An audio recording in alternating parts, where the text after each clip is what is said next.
ได้ไปหาเพราะว่ายากงานที่ท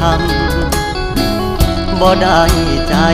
ดำยังกึดนำตัวน้องคือเก่าบ่ได้เปลี่ยนไป